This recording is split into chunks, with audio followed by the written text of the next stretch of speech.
You think you can tell my brother what to do?"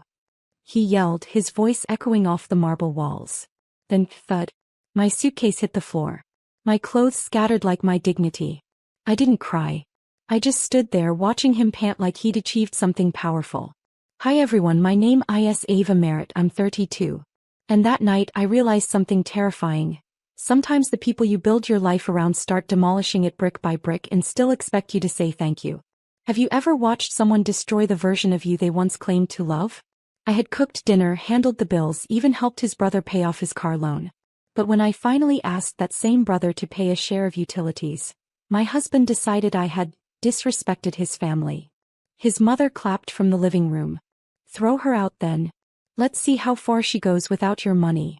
He didn't hesitate. He tossed my suitcase again, this time harder, and said, "Leave, Ava.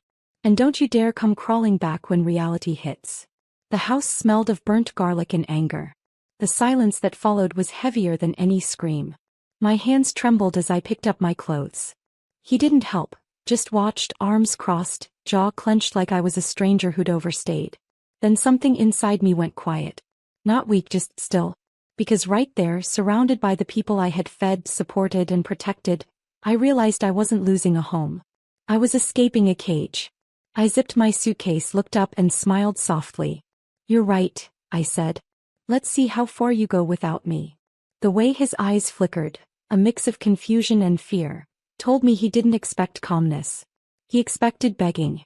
But instead I opened the door and stepped into the night, the cold air slicing my cheeks, the street lights reflecting off my tears like tiny knives. Behind me the door slammed shut. In front of me the world finally opened. And he had no idea what was coming next.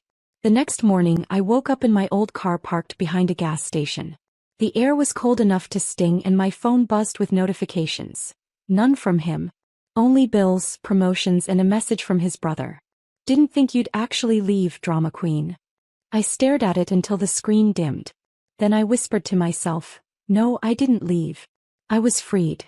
I washed my face in the station's restroom sink, tied my hair with a scrunchie I'd found at the bottom of my purse, and looked in the mirror. The woman staring back wasn't broken, just unfinished. By noon I was at a small diner on the outskirts of town, sipping black coffee, scrolling job listings. The waitress, an older woman with tired eyes and kind hands, noticed my half-zipped suitcase and said, "Bad night." "Bad marriage," I replied. She nodded slowly. "Honey, bad nights end. Bad marriages take you with them." Something about her tone stayed in my chest like a song that wouldn't leave. I left her a tip larger than I could afford and stepped outside, where the world smelled of rain and redemption. That afternoon I found a tiny apartment over a bookstore. The landlord didn't ask many questions and I didn't offer any answers. I spent that night on the bare floor, my suitcase for a pillow, listening to the city hum through cracked windows. Across town I knew exactly what was happening. His mother would be cooking dinner, his brother laughing on the couch, and my husband realizing the laundry hadn't folded itself. The bills weren't paid. The refrigerator wasn't restocked. And for the first time, maybe, just maybe, they'd notice the weight of what I carried every day without complaint. I smiled at the thought, tracing raindrops on the window pane with my finger. "Let them enjoy what life's really like without me," I whispered. Then I opened my laptop, created a new folder, and typed its title in bold letters. Rebuild, Step 1. Because this time I wasn't starting over. I was starting right. Days blurred into one another, but not the way they used to. For the first time in years I woke up without someone shouting filling the kitchen. The silence was mine now, soft, warm, alive. I spent my mornings helping at the bookstore downstairs. Mr. Coleman, the owner, was an old man who smelled like paper and peppermint. When I told him I used to manage a small marketing firm, he raised an eyebrow. "Then help me get this place online," he said. And just like that I had purpose again. I worked late into the evenings, sipping cheap tea and building his website on my old laptop. Every keystroke felt like therapy, a quiet reminder that I could create something that didn't fall apart. Meanwhile my phone started buzzing again. At first it was just a text from my husband.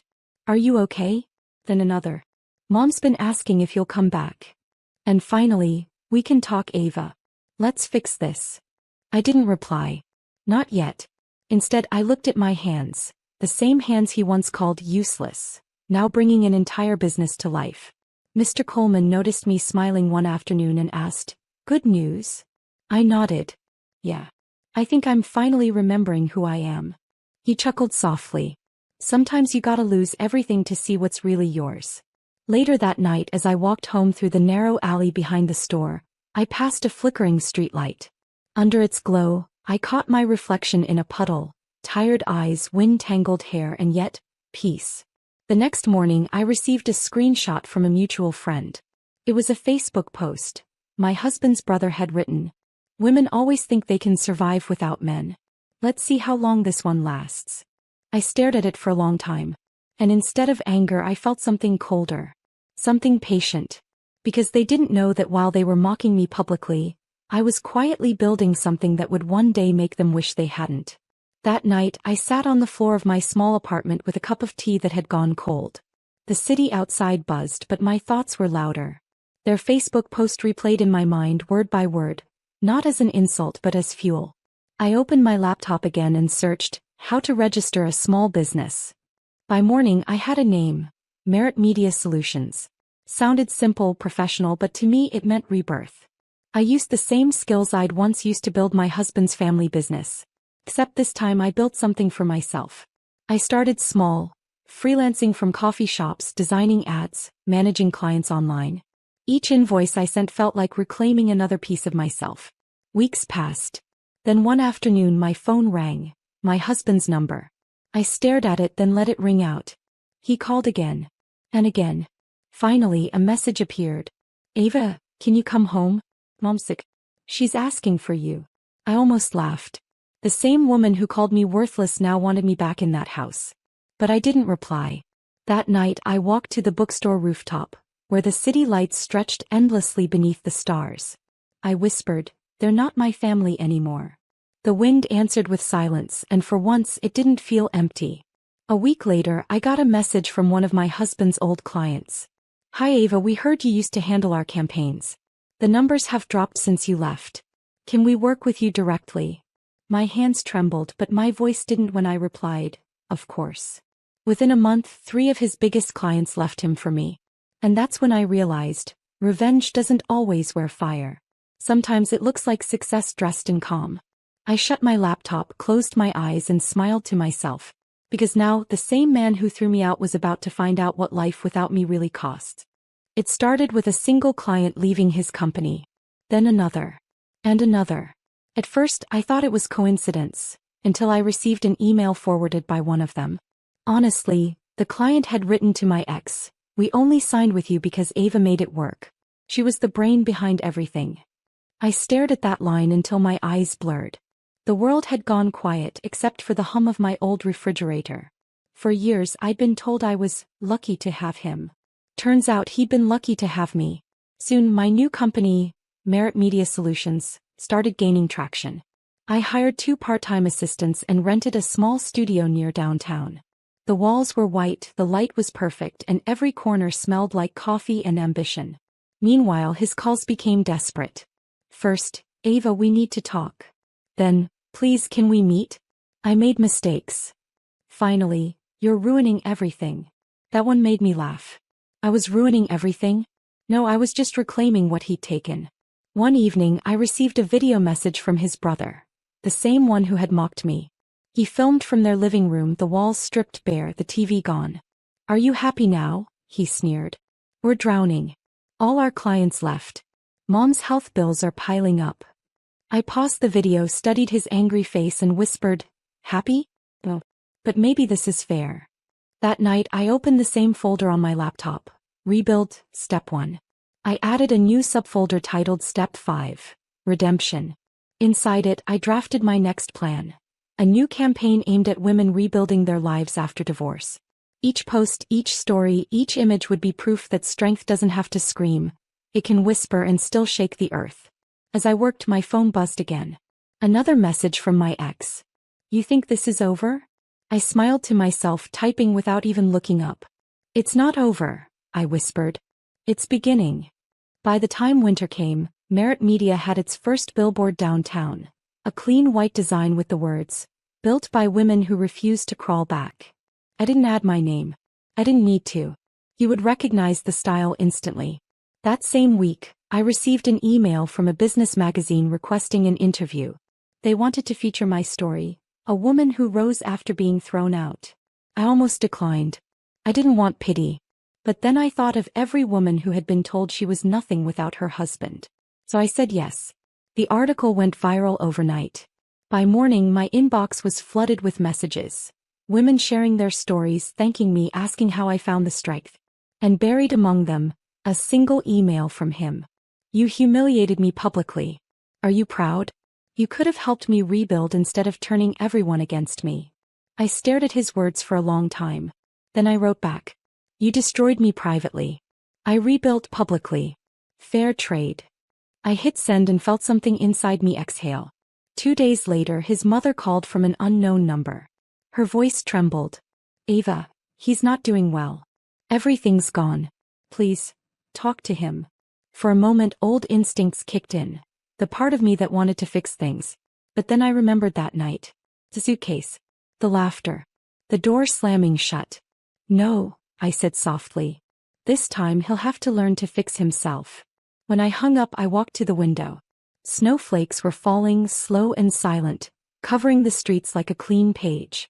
That night, I held my cup of tea and whispered to my reflection, you made it out. The woman staring back no longer looked lost. She looked certain. I didn't know it then, but poetic justice was about to arrive, quietly wrapped in a lawyer's envelope. The envelope arrived on a gray Tuesday morning, thick, official, and stamped with my former last name. I almost didn't open it. But curiosity has a way of finding courage. Inside was a letter from his lawyer. Your ex-husband, Daniel Merritt, has filed for financial relief, citing that you unjustly influenced former clients to leave his company. He demands settlement or mediation. I laughed. Quietly, the kind that hurts your ribs. He was actually trying to sue me for the success I'd built from the ashes he created. But then I saw the attachment. Bank records, contracts, old emails, my own proposals with his signature still visible. And suddenly I realized something crucial. Everything I'd built for his business was already mine by contribution. Legally. Documented. So instead of fear, I felt something else. Clarity. That afternoon, I met with a lawyer of my own. A calm woman in a gray suit named Morgan Tate. She read the papers silently, then looked up with the faintest smile. He's walked into his own trap, she said. You built the foundation. You hold the evidence. We won't just defend, we'll counterclaim. A few weeks later, the court hearing began. He sat across the table looking smaller than I remembered. His eyes darted from me to the judge, to the folder in Morgan's hand. When she presented the documents, the invoices I'd signed, the emails I'd written, the bank transfers I'd initiated, I watched his shoulders sink lower and lower. The judge finally turned to him. Mr. Merritt, it seems you benefited from her work for years without compensation. Are you sure you want to proceed with this claim? He mumbled something under his breath, but I caught one word. No. When it was over, I walked past him without stopping. For the first time, I felt no anger. Just freedom, the quiet kind. Outside, the wind lifted my hair as I stepped into the sunlight. The past had finally exhaled. But one more surprise waited for him. One that would finish the story perfectly. A week after the hearing, I mailed one final letter. Not from a lawyer, not from the court. Just from me. It was neatly typed on plain white paper, enclosed in a small envelope with no return address. Instead I wrote, You once told me I couldn't survive without you. You were right, I didn't. I thrived. The world you thought would bury me became the soil that grew me. I signed it simply Ava. No threats. No insults. Just truth, the kind that burns slow. That evening, I attended a charity gala in the city. Merit Media Solutions had been invited as a sponsor. Something I never imagined back when I was sleeping in my car behind that gas station. The room shimmered with light, violins played softly, and people I'd once dreamed of meeting now greeted me by name. As I stood near the balcony, I noticed a familiar face among the guests, Daniel. He looked older, thinner, a shadow of the man who once threw my suitcase across a marble floor. Our eyes met. For a brief second, time froze. He started to walk toward me, but I didn't move. When he finally stopped a few feet away, he whispered, You won. I smiled, not cruelly, not triumphantly, just peacefully. No, Daniel, I said. I learned. Then I turned away, walked back into the golden lit room, and disappeared into the sound of music and conversation.